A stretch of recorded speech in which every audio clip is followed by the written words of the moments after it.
శుభకార్యాలకు పూజార్ల కోసం వెతుకుతున్నారా? పూజారీస్.com లో అతి తక్కువ ధరలకే పూజార్లను ముందే బుక్ చేసుకోండి. వెంటనే కాల్ చేయండి. ఉలూఖలం వా యమినాం మనో వా గోపాంగనానాం కుచకుట్మలం వా మురారినామ్నః కలభస్య నూనం అలానమాసీత్రయమేవ భూమౌ. భూమి మీద మూడే మూడు అడ్డుకట్టలు ఉన్నాయటండి. ఇదేమి ఎలాంటి దానికి? మురారి నామ్నః కలభస్య. మురారి అంటే మురరిపు కృష్ణుడికి, కృష్ణుడనే మదగజానికి మూడే మూడు అలానాలు కట్టుతాళ్ళు ఉన్నాయి. ఏమేమిట? ఉలూఖలం మొదటిది రోలట, వాళ్ళ అమ్మగారు కట్టేసింది. రెండోది యమినాం మనః యోగీశ్వరుల మనస్సు. మూడోది గోపాంగనానాం కుచకుట్మలం గోపాంగనల యొక్క స్థన ప్రదేశమే ఈ కృష్ణుణ్ణి కట్టగలిగే తాడు అని చెప్తున్నారు. కృష్ణుడు అనే మదగజం ఆ మూడు చోట్లే స్థిరంగా ఉంటుంది. ఎంత చక్కగా చెప్పారో చూడండి. ఇక్కడి నుంచి మనం చెప్పబోయేది గోపికా గీతలు. వీటిని రాసపంచాధ్యాయి అంటారు. దశమస్కంధంలో అంటే భాగవతం, శ్రీమద్ భాగవతం దశమస్కంధంలో వ్యాసుల వారు రచించిన దాంట్లోనే 29 నుంచి 33 వరకు ఉన్నటువంటి 5 అధ్యాయాల్ని రాసపంచాధ్యాయి అంటారు. గోపికలు కృష్ణుని పట్ల విరహంతో, అతన్ని భర్తగా పొందాలన్న వ్యామోహంతో ఎలా ఆయన వెనకాల వెళ్ళారు, ఆ తర్వాత ఆయన ఏ రకంగా వాళ్ళకి సరిచేశాడు వాళ్ళని అనే విషయం ఇందులో చెప్పబడింది. ఏంటంటే మోహంలోనూ దానివల్ల కలిగిన వ్యామోహంలోనూ చిక్కుకున్న జీవుల్ని పరమాత్మ ఎలా ఉద్ధరిస్తాడో ఈ 5 అధ్యాయాల్లోనూ చెప్పబడింది. దీనికి శృంగారం అనే భ్రమనే ఆలంబనగా తీసుకున్నాడు. గోపికలు కృష్ణుని భర్తగా కావాలనుకున్నారు, కానీ వాళ్ళు నిజంగా శ్రీకృష్ణుని భర్తగా పొందినదే లేదు. కేవలం ఒక మాయా అవలంబనతోటి కృష్ణుడు వాళ్ళకి ఆ భ్రమని కల్పించాడు. వాళ్ళని సంతృప్తిపరచడానికే తప్పిస్తే వాళ్ళ పాతివ్రత్యానికి ఏ భంగము కలగలేదు. ఆనాటికి శ్రీకృష్ణుడికి 10-11 సంవత్సరాల వయసే ఉంది. చిన్న బాలుడే ఆయన, పెద్దవాడు కాదు. అయితే శ్రీకృష్ణుడు పసివాడిగా ఉన్నప్పుడు గోకులంలో స్త్రీలంతా అతని పట్ల అమిత వాత్సల్యాన్ని, ప్రేమని చూపించేవాళ్ళు. పెరుగుతూ ఉంటే క్రమంగా ఏమైంది, ఈయన పెరుగుతూ ఉండి ఆయన తాలూకు లీలలు విజృంభించేసరికి వాత్సల్యం ప్రేమగా, ఆ పైన ఆరాధనగా మారింది. ఆ తర్వాత అది ఒక శృంగార భావనగా పరిణమించింది. సహజంగా జరిగేది అని చెప్పడానికి వీల్లేదండి. ఇది గోపికలదే ప్రత్యేకత. జీవులు ఎలా పరమాత్మ వైపు ఆకర్షింపబడతారో చెప్పడానికే ఇది చెప్పబడుతోంది. వాళ్ళ మనసుల్లో ఏముందో కృష్ణుడికి తెలుసు. వాళ్ళ వ్యామోహాన్ని ఈ మంచి మాటలతోటి కానీ ఉపదేశాలతోటి కానీ తొలగించడం సాధ్యం కాదు. అది కేవలము విష్ణుమాయకి మాత్రమే సాధ్యపడుతుంది. అందుకని దాన్నే ప్రయోగించాడు. ఒక శరత్కాలంలో ఒక పున్నమి నాటి రాత్రి నిర్మలమైన ఆకాశంలో పూర్ణచంద్రుడు లోకాన్ని చల్లని కిరణాలతో ఆహ్లాదపరుస్తున్నాడు. ఎప్పుడు ఈయన ఏమనుకున్నాడంటే వీళ్ళకి లోపల కలుగుతున్నటువంటి ఇలాంటి తీవ్రమైన భావోద్వేగాన్ని తగ్గించడానికి దానికి ఒక సమయాన్ని కేటాయించాడు. ఆ సమయం ఏంటంటే ఒక పూర్ణిమ నాటి రాత్రిట. అయితే యమునా తీరంలోని ఇసుక తిన్నెల మీద నిలబడి శ్రీకృష్ణుడు వేణుగానం ప్రారంభించాడు. అవ్యక్త మధురమైన ఆ గానం నిశ్చలమైన గాలిలో తేలి గోకులానికి చేరింది.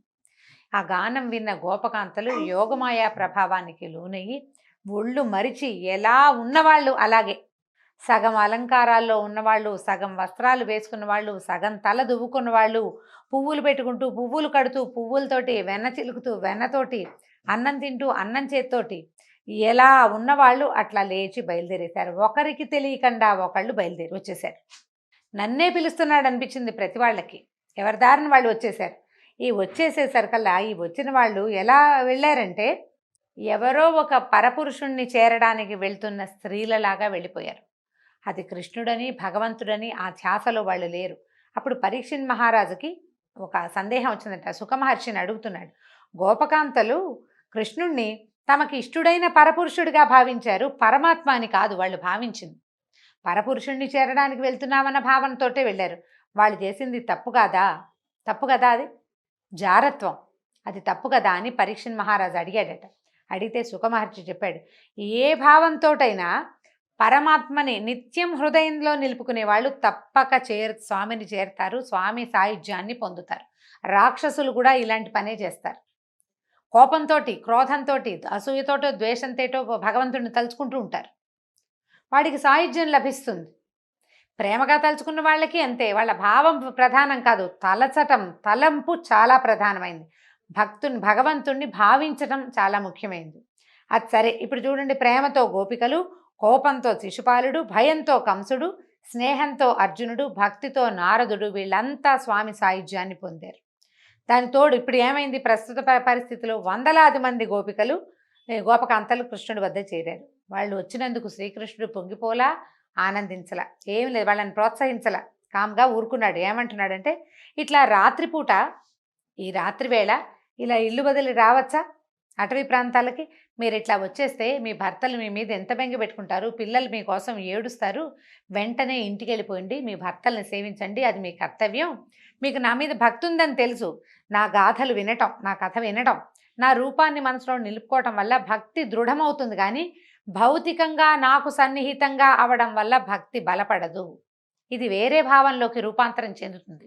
కాబట్టి దూరంగా ఉండి మీ పని మీరు చేసుకుంటూ నా గాథలు వినండి, నన్ను తలుచుకోండి, నా రూపధ్యానం చేయాలి అని అనేసరికల్లా, ఇలాగా మీలాంటి పతివ్రతలు ఇలా పరపురుషుణ్ణి భావించి ఇలా దూరం వచ్చేయడం మీకు తగదు, కష్టాల పాలవుతారు, ఉత్తమ గతులు చెడతాయి, కుటుంబ జీవితం పాడవుతుంది, అందుకని పిల్లలు ద్వేషిస్తారు మిమ్మల్ని, మీరు ఇంటికి వెళ్ళిపోండి అన్నాడు. అనేసరికల్లా గోపికలకి నచ్చలేదట. మేము సర్వం పరిత్యజించి నీ కోసం వచ్చాం, నన్ను కాదనద్దు. నా పక్కనున్నది కూడా నాలాగనే ఎలా వచ్చింది అన్న భావం కూడా లేదండి వాళ్ళకి. ఇంతమంది ఒకడినే కోరి వచ్చామేమిటి అని కూడా అనిపించలే. అసలు ఆ మమేకం అయిపోవాలి భగవంతుడితోనన్న తీవ్రమైన భావాల్లో ఉన్నారు వాళ్ళు. అయితే ఎంత బతిమలాడేస్తున్నారు, మేము వెళ్ళము, మేము నీతోటే ఉంటాము, సర్వం పరిత్యజించి నిన్ను పొందాలని కోరికతోటి వచ్చాం, మమ్మల్ని కాదనద్దని ఏడుస్తూ ఉండిపోయారు. ఏడుస్తుంటే ఇక వీళ్ళని చేయలేము, మన వల్ల కాదనుకున్నాడు కృష్ణుడు. ముందు ఇప్పుడు ప్రస్తుతం లొంగరు వీళ్ళు, అంతర్ధానం అయిపోయేసరికల్లా వీళ్ళంతా ఏడవటం మొదలుపెట్టారు. బిత్తరపోయారు, తెల్లబోయారు వాళ్ళు. ఇదేమిటి, భగవంతుడు కృష్ణుడు మాయమైపోయాడని. ఇక ఏం చేస్తున్నారో తెలియకుండా ఈ కృష్ణుడి వియోగాన్ని తట్టుకోలేక పిచ్చివాళ్ళు అయిపోయారు. ఆ లతలలో, తీగల్లో, వాట్లల్లో, వీట్లల్లో దూరిపోయి నికుంజాలలో, ఈ యమునా నది సైకత వేదికల్లో తిరుగుతూ అరుస్తూ పిలుస్తూ, కొంతమంది ఏమో భావైక్యత పొంది, కొంతమంది మేమే కృష్ణుడు అనుకున్నారు. కొంతమంది ఒకళ్ళు పూతనలాగాను, ఇంకోళ్ళని పూతన సంహరించే కృష్ణుడుగాను భావించారు తమని తాము. ఇంకొంతమంది ఏమో ధేనుకాసురుడు గాను, ఇంకొంతమంది ఇంకో అసురుడు గాను, నేను తృణావర్తున్నని, నేను శకటాసురుణ్ణని, ఇలా రకరకాల, నేనే కాళీయుణ్ణని, ఇలా అనేక రకాల భావాలకు లోనవుతూ కృష్ణుడితోటి మమేకమైపోయారు, పిచ్చెక్కిపోయారనమాట. సాధారణ స్థితిలో లేరు. అయితే ఇంత అన్వేషించినా కనపడలేదు. ఎంతో వెతికారు. వెతికి మేము మీ దాసీలం, ఏమీ ఆశించి దాస్యం చేయట్లేదు, మాకు నువ్విచ్చే వద్దు, నువ్వే కావాలి మాకు. భగవంతుడు ఇచ్చే వరాలు అక్కర్లేదు వీళ్ళకి, భగవంతుడే కావాలని ప్రార్థిస్తారనమాట. నీ చూపులకి లొంగి, నీ కంటి చూపుకి లొంగి నీ దగ్గరికి వస్తే ఇంత అన్యాయం చేస్తావా, ఇలా హింసిస్తావా, ఆయుధంతో చంపితే హత్య అంటారు, ఇలా కంటి చూపుతో చంపితే దీన్ని ఏమనాలి అని విపరీతంగా ఏడ్చారు. గోకులవాసులు ఎన్నోసార్లు ఇలా మృత్యువు ముఖాల్లోకి అడుగు పెడితే నువ్వు ప్రతిసారి రక్షించావు. కార్చిచ్చుల్ని తాగేసావు, దావాగ్ని వస్తే దాన్ని ఎత్తి తాగేసావు, వానలు వస్తే కొండనెత్తి మరీ రక్షించావు మమ్మల్ని. మరి అలాంటప్పుడు మమ్మల్ని ఎట్లా రక్షించకుండా వదిలేస్తావు? అందరినీ రక్షించావు, మమ్మల్ని కూడా రక్షించాలి కదా. నీ పాదాలని తలుచుకుంటూ, అసలు పాదాలనే వర్ణించలేము, ఆ పాదాల సౌందర్యమే ఆ నిరుపమాన సౌందర్యం, తలుచుకోకుండా ఉండలేము. ఎంత చెప్పినా తనివి తీరదని, అసలు మామూలు పిచ్చి కాదనమాట. ఆ పాదాలు, భూమి ఎంత పుణ్యం చేసిందో ఈ పాదాలతోటే నువ్వు అక్కడే ఆవిడ మీదే తిరుగుతున్నావు అని ఎంత పొగిడారో, ఎన్ని రకాలుగా ప్రార్థించారో, ఎంత పిచ్చెక్కిపోయారో. అసలు మేము కుదురుగా ఇంట్లో ఉంటే నువ్వు ఈ సంగీతంతో కదా మమ్మల్ని పిలుచుకొచ్చావు, ఇలా మమ్మల్ని జడగొట్టావు, మేము ఇట్లా ఇక్కడికి వచ్చేసిన తర్వాత ఇప్పుడు నిన్ను మహాపురుషుడు అనాలి, నిన్నేమనాలి, నువ్వు ఇలా ఎందుకు వచ్చేసావు, వెళ్ళిపోయావు అని చెప్పి ఇంకా ఎన్నో భావాలతోటి. మాలో మాకు పోటీ అన్న భావన లేదు, ప్రతి వాళ్ళకి కృష్ణుడు కావాల్సింది అంతే. ఇక అట్లా ఉన్నారు, ఏడ్చారు, విపరీతంగా దుఃఖించిన తర్వాత కొంచెం తెల్లవారుతుండగానే కృష్ణుడు మళ్ళీ కనపడ్డాడు. వాళ్ళ మధ్య ప్రత్యక్షమయ్యాడు. వాళ్ళంతా తమ ఉత్తరీయాలు, పైనున్న వస్త్రాలు పరిచి కృష్ణుడిని కూర్చోబెట్టారు. ఒక సందేహం ఉంది, తీర్చమన్నారు. మరి కృష్ణుడు భగవంతుడని తెలుస్తూనే ఉంది కదా. ఏమిటంటే, కొందరు కేవలం తమను సేవించే వాళ్ళనే అనుగ్రహిస్తారు, కొందరు తమను సేవించని వారిని కూడా అనుగ్రహిస్తారు, కొందరు కఠినాత్ములు తమరు సేవించిన వారిని కానీ సేవించని వారిని కానీ అనుగ్రహించరు. ఇప్పుడు ఇంతమందిని సృష్టించింది దేవుడే కదా, ఇన్ని తేడాలు ఎందుకు పెట్టాడు దేవుడు?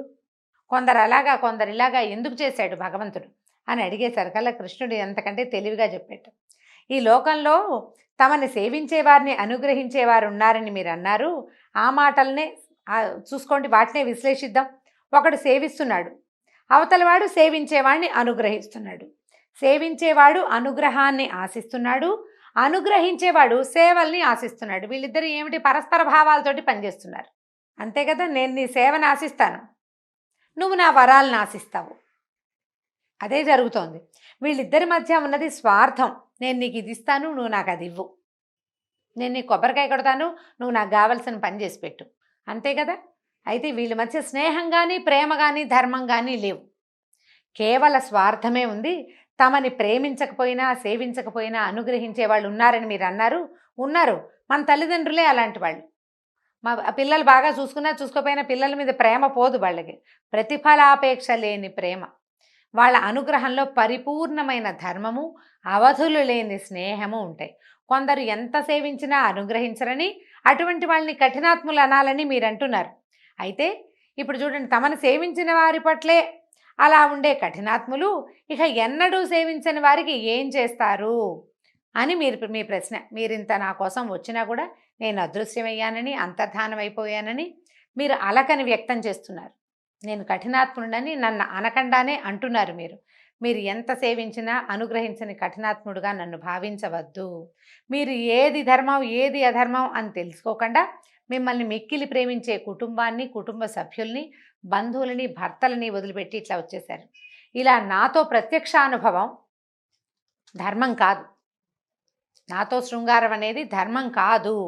సఖులారా, ఒక పేదవాడికి అనుకోకుండా అఖండ ఐశ్వర్యం లభించింది. దాన్ని ఆనందంగా అనుభవిస్తుంటే ఆ ఐశ్వర్యం ఉన్నట్టుండి పోయిందనుకోండి, వాడు రాత్రిబవళ్ళు పోయిన దాన్నే తలుచుకుంటూ ఉన్నదాన్ని గుర్తించడు, ఇంకా ఇతర విషయాలు పట్టించుకోడు.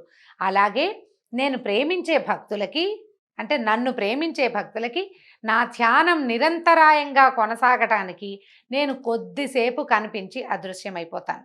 నా పరోక్షంలో మీ తలపులు నా మీద స్థిరంగా ఉంచటం కూడా అలవాటవ్వాలని మీ మధ్య నుంచి అదృశ్యమయ్యాను, కానీ మిమ్మల్ని బాధించడానికి కాదు.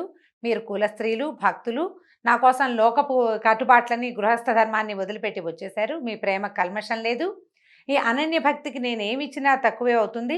దేవతలకు ఉన్నంత ఆయుర్దాయం పొంది ఆ జన్మాంతం ప్రయత్నించినా కూడా మీరు చూపించే ప్రేమకి ప్రత్యుపకారం చేయటం సాధ్యం కాదు. మీ అమలినమైన ఈ ప్రేమ ఎప్పుడు ఇలాగే ఉండేలాగానే చేసి మీ రుణం తీర్చుకుంటాను అని చెప్పాడు. అయితే ఎంత చెప్పినా ఈయనతో సాన్నిహిత్యాన్ని అనుభవిస్తే కానీ వాళ్ళు ఊరుకునేలాగా లేరు. అయినా కూడా వారి సౌశీల్యం కాపాడతానని మాటిచ్చాను కాబట్టి ఏం చేశాడట కృష్ణుడు, ప్రతి వారితోటి వాళ్ళు కోరిన విధంగా ప్రవర్తించిన భావాన్ని వాళ్ళకి కలగజేశాడు యోగమాయతోటి. అందుకని ఏం చేశాడు, మనం రాసోత్సవం చూస్తాం, హరికి నడుమ వయారి, లేదా ఇద్దరు స్త్రీలకి మధ్యలో హరి అని పద్యాలు పాటలు వింటూ ఉంటాం. దీన్ని అంగనామంతరే మాధవో మాధవం మాధవం చాంతరేణ అంగన అని కృష్ణకర్ణామృతంలో కూడా చెప్పారు. ఇద్దరు అంగనలకి మధ్య మాధవుడు, ఇద్దరు మాధవులకు మధ్య ఒక అంగన అని చెప్పి ఏం చేశాడు, ప్రతి వాళ్ళతోటి కృష్ణుడు వాళ్ళతోటే ఉన్న భావనని కలిగించాడు. ఒక కృష్ణుడే ప్రతి గోపికతోటి తను ఒక కృష్ణుడుగా కనిపించాడు. అందరూ చేతులు పట్టుకుని వలయాకారంగా నాట్యం చేయటం మొదలుపెట్టారు. నాట్యం చేయటమే రాసక్రీడ అని చెప్తారు దీన్ని. అయితే ఇట్లా కృష్ణుడు అనేక మంది కృష్ణులై వాళ్ళకి భ్రమ కలిగించాడు. క్రమంగా సాన్నిహిత్యం పెరిగిన భావన, అతన్ని కౌగిలించుకోవటం, ముట్టుకోవటం, స్పర్శించటం, అతనితోటి మమేకంగా ప్రవర్తించటం వల్లే కృష్ణుడు తమవాడైపోయాడని, తమ సొంతమైపోయాడనే భావనని గోపికలు లోపల పొందారు. అంటే భౌతికమైన స్పర్శ లభించటం వల్ల ఇతను మనవాడేనన్న భావనని వాళ్ళు పొందారు. తర్వాత అందరూ కలిసి కృష్ణుడితో జలక్రీడలాడారు. ఇలా వర్ణిస్తుంటే ఒక పరీక్షణ్ మహారాజుకి చాలా డౌట్లు వచ్చినాయి, మనకు కూడా వస్తాయి. ఇప్పుడు ధర్మ ప్రతిష్టాపనకి అవతరించిన కృష్ణుడు పరభార్యల్ని ఎలా స్పృశించాడు, ఇది లోక మర్యాదని అతిక్రమించడం కాదా, ధర్మ విరుద్ధం కాదా అని అడిగితే శుకులు చెప్తున్నారు, యోగమాయ ప్రభావం చేతే శ్రీకృష్ణుడు గోపికల మనసులోని శృంగార భావాలు పోగొట్టడానికి సంకల్పించాడని ఇంతకుముందే చెప్పబడింది. కొన్ని వందల అద్దాలు వివిధ కోణాల్లో అమర్చి ఉన్న చోటకి ఒక చిన్న పిల్లాడు వెళ్ళాడు అనుకోండి లోపలికి. వాడు తన ప్రతిబింబాలనే అన్ని చోట్ల చూసి తనలాంటి వాళ్ళే చాలామంది పిల్లలు ఉన్నారని భ్రమపడతాడు. వాళ్ళందరూ తనతో ఆడుకోవడానికి వచ్చారని అనుకుంటాడు. తను చేసిన ప్రతి కదలిక వాళ్ళందరూ చేస్తుంటే వాళ్ళతో ఆడుకుంటున్నాననే భావనలో ఉంటాడు. పిల్లవాడు నవ్వితే అందరూ నవ్వుతారు, అద్దాల్లో ఉన్న పిల్లలంతా నవ్వుతారు కదా. ఒక అద్దాన్ని ముట్టుకుంటే అన్ని అద్దాల్లోని ముట్టుకున్న పిల్లలందరినీ ముట్టుకున్న భావం కలుగుతుంది. పట్టలేని ఆనందంతో పిల్లవాడు చాలా సంతోషపడిపోతాడు. వాస్తవానికి ఏముంది అక్కడ, ఉన్నది ఒక్క పిల్లవాడే. అతను ఏ ప్రతిబింబాన్ని ముట్టుకున్నది లేదు, ప్రత్యేకంగా ఆడింది లేదు. అలాగే శ్రీకృష్ణుడు గోపవనితలకి తనతో విహరించిన భావాన్ని కలగజేశాడు. వాళ్ళు ఆనందించేలాగా చేశాడు. కరస్పర్శలు, ఆలింగనాలు మొదలైన చేష్టలతో తమని అలరించిన అనుభూతిని కలిగించాడు. భగవదనుభవం జీవులు కోరితే కలిగేది కాదు, ప్రయత్నిస్తే లభించేది కాదు. వాళ్ళు ప్రయత్నం వల్ల ఆ అనుభవం పొందే అర్హత మాత్రమే కలుగుతుంది. ఆ పైన భగవంతుడు అనుగ్రహించినప్పుడే ఆ అనుభవం దొరుకుతుంది ఎవరికైనా. మనం ఎంతో ట్రై చేస్తాం, మెడిటేషన్లు అవి ఇవి చేస్తాం, బోల్డ్ అంత ప్రార్థన చేస్తాం, విపరీతంగా పూజలు చేస్తాం. మనం ఏంటి, దానికి వెళ్ళడానికి ఒక మెట్టెక్కుతున్నాం అన్నమాట. సాధనలో, ఉపాసనలో మనం మెట్లెక్కుతాం. ఆ ఆఖరి మెట్టుకి భగవంతుడు మనని చేదుకున్నప్పుడే మనం పైకి ఎక్కగలుగుతాం. అప్పుడే మనకి పూర్తిగా భగవద్ అనుభవం కలుగుతుంది. ఆయన ఒప్పుకుంటే కానీ అది కుదరదు. మన కర్మ పరిపక్వం అయితే కానీ భగవద్ అనుభవం, భగవత్ సాక్షాత్కారం కుదరదు. అయితే ఈ స్త్రీల అనన్య భక్తి వాళ్ళకి ఆ అర్హతనిచ్చింది. అప్పుడు వాళ్ళ కోసం కృష్ణుడు ఒక భావనాత్మకమైన ఈ సన్నివేశాన్ని కల్పించాడు. భావనా జగత్తులో పరమాత్మ ఒకడే బింబం, అతడే సత్యం, జీవులందరూ కూడా అతని ప్రతిబింబాలు మాత్రమే. ఈ ప్రపంచం, ప్రకృతి ఒక అద్దం లాంటిది, అంతే. ఆ భగవంతుడు అందులో రకరకాల రూపాల్లో కనపడతాడు. అది చెట్టు రూపంలో ఉన్న అద్దం అనుకోండి, భగవంతుడు చెట్టులాగా కనిపిస్తాడు, అంతే. అంతకంటే ఏమీ లేదనమాట. అంతా భ్రమే, ఉన్నదంతా ఇదంతా మాయ, మిథ్య. ఉన్నదంతా భగవంతుడు మాత్రమే, అదొకటే సత్యం. ఇప్పుడు ఈ గోకులంలో ప్రతివాడికి, ప్రతి పురుషుడికి, ప్రతి పిల్లవాడికి తమ ఇంట్లో స్త్రీలు తమ ఇంట్లోనే ఉన్న భావన కలిగిందట. వాళ్ళు తమని కాదని బయటికి వెళ్ళిపోయారనే భావన రాల. ఇక్కడున్న ప్రతి గోపికకి కృష్ణుడు తనతోటే ఉన్నాడని ఒక భ్రమ కలిగింది. అంతా భ్రమే, అంతా కృష్ణమాయ. ఈ కృష్ణమాయతోటి ఈరోజు భాగవత కథాసుధ సమాప్తం. రేపు తర్వాత భాగంతో మళ్ళీ కలుసుకుందాం. నమస్కారం.